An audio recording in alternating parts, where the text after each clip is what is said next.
John, we got a telegram from some lady friend of yours, a Bonnie something or other. Something you ain't telling me? Bonnie McFarland. She's a friend. Saved my life when I went after Bill and nearly got myself killed again. Oh, and now you two's in the habit of sending each other letters. How very nice. It weren't nothing like that. What's it say? I don't know. I can't... Well, you know I can't read. Give it here. You read that thing out loud? I ain't hiding nothing. Dear Mr. Marston, stop. Need corn sacks. Stop. Emergency. Stop. Weevils and moths ate entire county supply. Stop. Can you help? Not exactly the most romantic request now, is it? I guess not. She saved your life, you say? Yes, ma'am. Well, then you're gonna have to help her and her family out. We've got a plentiful supply of corn sacks over near the silo. About the one thing Uncle didn't manage to have stolen while we was gone. Okay. Hurry back, John. And John, what's she like? You know. A little bit like you, I guess. She's a woman in a man's world.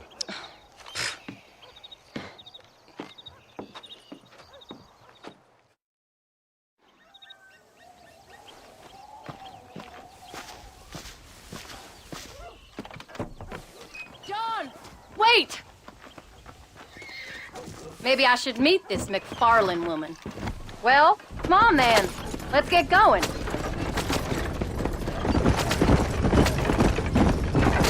I don't think I can let you go off again without me. Fair enough. I'm glad of the company. You only had to ask. Ask? I was waiting for you to ask me. I thought you'd want to keep an eye on the boy. Oh, while you were off cavorting with cowgirls in the next county? I don't think so, John Marston. You only just got home. That Jack has seen enough of me for a lifetime. So, is she married? This Bonnie McFarland? No. What does she look like? I don't know. Pretty normal, I suppose. Normal? What?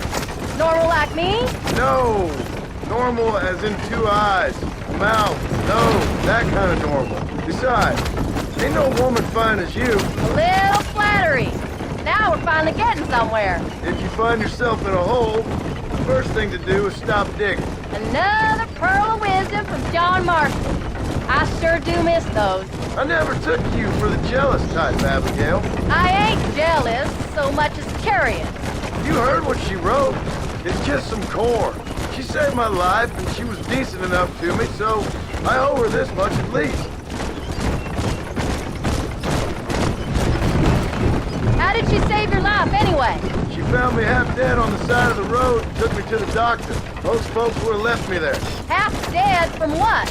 Bill didn't take so kindly to me visiting unannounced. Bill never did like surprises. How was he? Same as he was when we left. Angry and dumb. Taking his revenge out on the world. People down there was really scared of him. Of Bill? You gotta be kidding me. He was only frightening if he was afraid of dumb fools. Bill weren't so bad, but when Dutch went crazy, Bill took it hard. For a while, we all thought we'd found something right. A better way to live, but it was just a lie. So you saw before they did. Maybe. But they was still kind of a family. A family that left you for dead. You knew the truth, John, and they hated you for it. Where did they take you? Who? Those government bastards. Where did they hold you and Jack? I ain't sure. They kept their eyes covered there and back. Can't have been too far from here, though. They treat you right? It ain't the first time I've had a gun to my head, John. You're forgetting your marriage proposal. Very fun. No, they learned pretty quick what would happen if they laid a finger on me. Sons of bitches. It wasn't them or being there. I didn't care about that.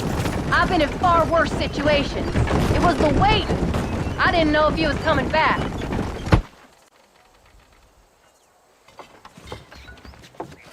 You came. Thank you so much. We lost the entire harvest. Miss McFarland, I'd like you to meet my wife, Abigail. Oh, ain't you quite the gentleman all of a sudden? It's a pleasure to meet you, Mrs. Marston. Likewise. Thank you you for saving my husband's life. And for teaching the miserable goat some manners, among other things. I didn't teach him anything. I know better than to try to change a man. You should meet my father. Oh, people can change, Miss McFarland. John and I have to believe that more than anybody. This is a decent first harvest for you, John. You should be proud. That's good land you got there. How are you feeling, Mrs. Marston? From what your husband told me, it must have been awful for you. I've been through worse, and I knew he'd be back before too long. He can't cook a meal to save his life.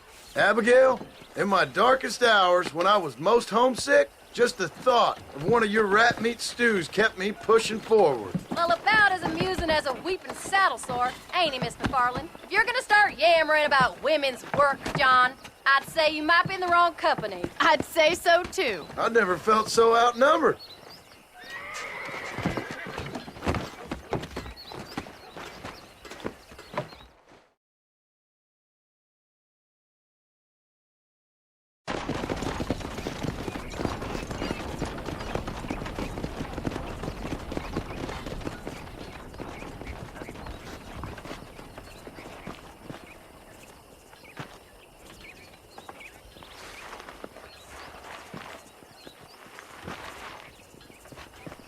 Ma'am?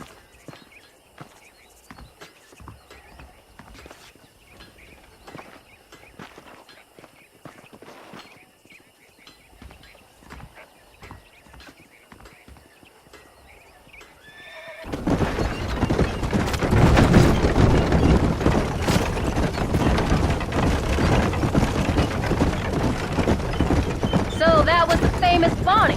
That was her, all right. She's pretty. She's normal, like I said. Well, you always wanted to be a rancher.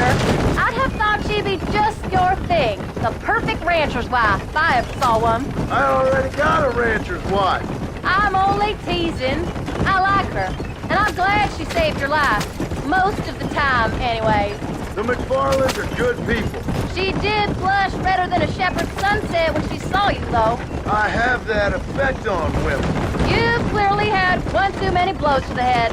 You ain't wrong about that, Mrs. Marston. That's quite a ranch they got there. That'll be us someday. As soon as we get back on our feet. I don't know, John. How many times can we start again? An outlaw and a working girl. We ain't exactly farmers. We are now. Forget that life. It's over. Do you really believe that? We have to. It's the only way we'll ever have a future. The life we led, that doesn't go away. It's never over. You think those government men are just gonna leave us alone now? The old gang's dead. I did what they asked. And that's it? A life of pride forgiven? We're back together, ain't we? Till they decide you owe them something else.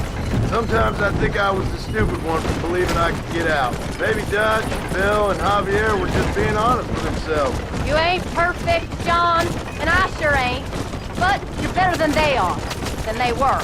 Maybe we can't change. But we gotta try, for Jack's sake. Even if we have to start again 100 times. It's better than going back to what we were. How's Jack doing? Angry, upset. He's been through a lot.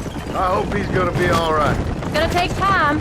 For a while, his world was safe. Normal, even. Then it got turned upside down again. He ain't saying much about it. I've tried to talk to him, but how do you explain any of this? What do you say when he asks about Uncle Bill and Uncle Dutch? They were family when he was a little boy. He hides away in those books of his. Wouldn't you? It ain't like the real world's done him many favors. He's just been kidnapped. He grew up with the gang. That's no life for a boy. We did our best to protect him. Come on, John. He saw things no boy should see. Well, now we got a chance to make it right.